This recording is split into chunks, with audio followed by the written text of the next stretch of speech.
PSG Fan TV, bonsoir à tous. Comment as-tu trouvé les Parisiens ce soir qui se qualifient pour les huitièmes de finale de la Coupe de France? Une qualification avec pas mal d'autorité. Une équipe qui a fait une première mi-temps très active. Tout le monde a rempli sa part de gâteau dans son rôle. J'ai vu un Choupo-Moting très intéressant, très agile, très inspiré techniquement. Ensuite, Neymar aussi a fait un très bon match. Mais j'ai surtout été impressionné par Draxler qui a été vraiment le dépositaire du jeu, qui a mis sa passe ici pour Di Maria alias l'imposteur, qui marque son but malgré son match moyen. Mais bon, on pardonne, il a marqué. C'était le plus important, il fallait gagner, on a gagné 2-0. On a évité le hold-up qu'on a eu contre Guingamp il y a une semaine ou 2 semaines. Donc félicitations à tous les joueurs et une belle victoire. Maintenant l'aventure continue en Coupe de France, donc il faut continuer comme ça.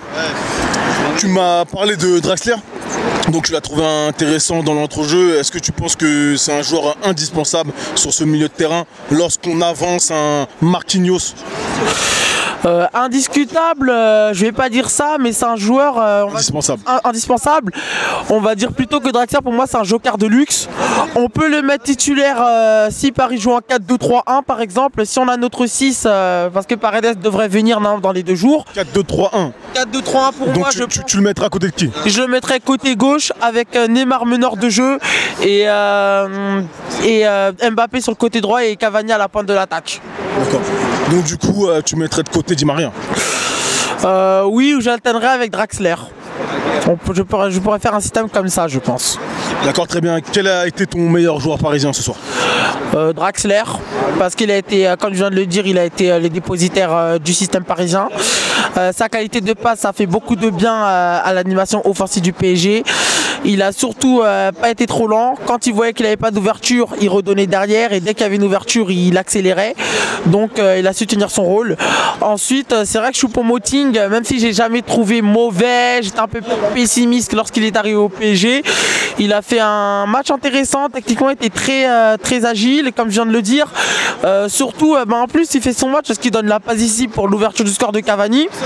Cavani, je pense qu'il aura mérité son doublé parce qu'avec la tête qu'il fait, franchement il fait le meilleur geste possible. Mais le gardien de Strasbourg sort une parade alors que la balle j'avais totalement au fond.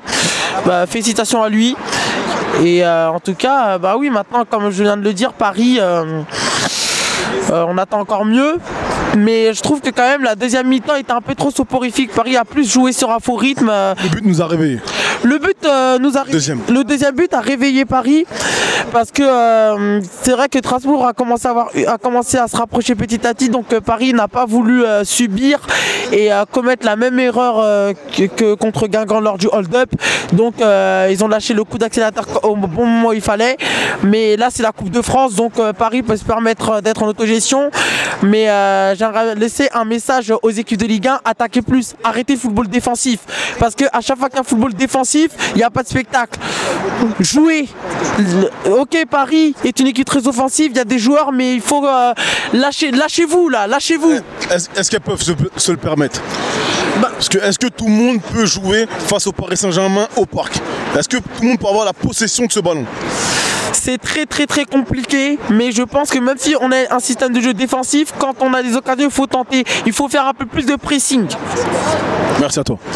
Juste un petit message, je tenais aussi à rendre hommage à Emiliano Sala, comme vous savez, dans la situation dans laquelle il est depuis 48 heures.